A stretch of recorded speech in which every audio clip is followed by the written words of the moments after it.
अरे भाग्यवान, मेरे जूते कहाँ रखे हैं? मुझे बाहर जाने में देर हो रही है। तभी मालती कमरे में आती है। ये रहे आपकी जूते। मैं इन्हें साफ करने के लिए ले गई थी। अरे वाह, तुम कितनी समझदार हो। मेरे बिना कुछ कहे ही सारे काम कर देती हो। तभी मालती झिझकते हुए रमेश से कहती है, सुनिए जी, आपसे एक बात कहूँ, बुरा तो नहीं मानेंगे ना? अरे नहीं नहीं, बेफिक्र होकर कहो। शादी से पहले मैं अपने मायके में नौकरी करती थी। मैं चाहती हूँ कि अब मैं फिर से नौकरी करना शुरू कर दूं। वैसे भी सारा दिन घर में बोर हो जाती हूँ। देखो मालती, तुम्हारे नौकरी करने से मुझे कोई ऐतराज नहीं है, लेकिन तुम्हें एक बात बता दूं, हमारे खानदान में आज तक कभी किसी औरत ने नौकरी नहीं की। फिर भी एक बार तुम माँ से पूछ कर देखो, अगर वो तुम्हें नौकरी करने की इजाजत दे देती है तो अच्छी बात है। रमेश वहाँ से चला जाता है। फिर उसी शाम मालती अपनी सास के पैर दबा रही होती है। तभी उसकी सास मालती से कहती है, अरे क्या बात है बहू, आज तो ठीक तरह से मेरे पैर नहीं दबा रही। किसी ख्याल में खोई पड़ी है क्या? मैं भी तो जानूं आखिर बात क्या है। दरअसल वो माँ जी। अरे हाँ हाँ बोलो, इतना सोच क्यों रही हो? माँ जी, अगर आप बुरा न माने तो मैं नौकरी करना चाहती हूँ। घर के काम करने के बाद मेरे पास काफी वक्त बच जाता है।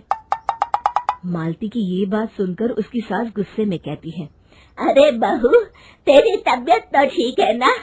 आज ये कैसी बहकी बातें कर रही है?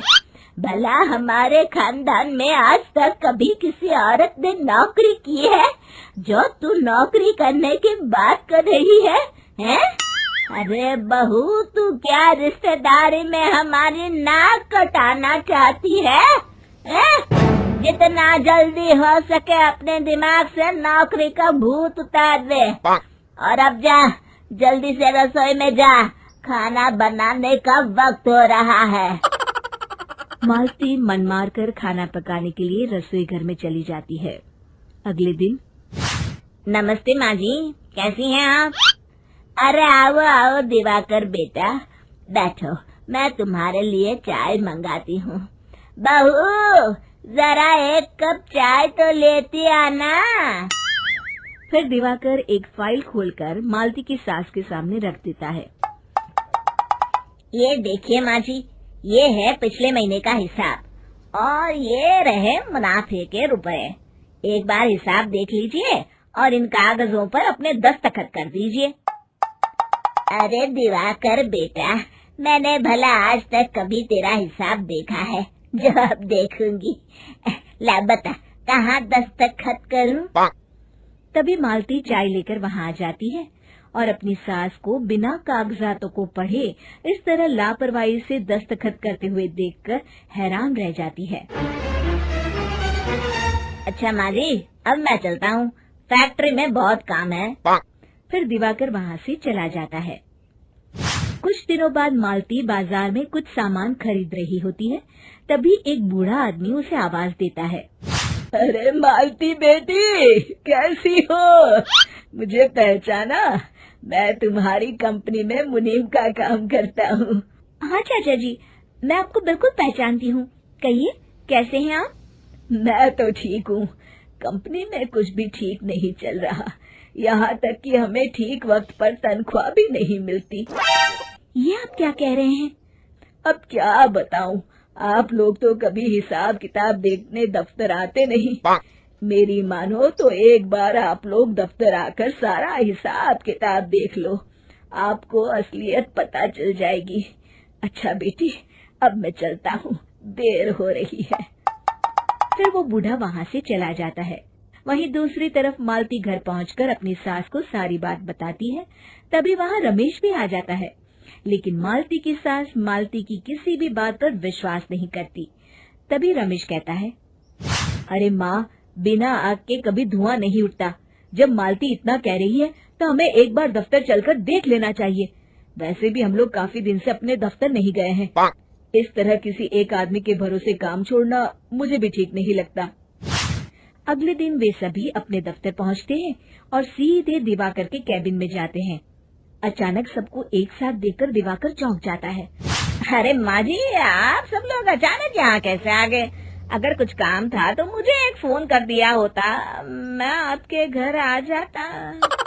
तभी मालती की सास कहती है, अरे दिवाकर बेटा, आज मैं हिसाब देखने दफ्तर आई हूँ, जरा मुझे पिछले 6 महीनों का हिसाब दिखाना तो बेटा।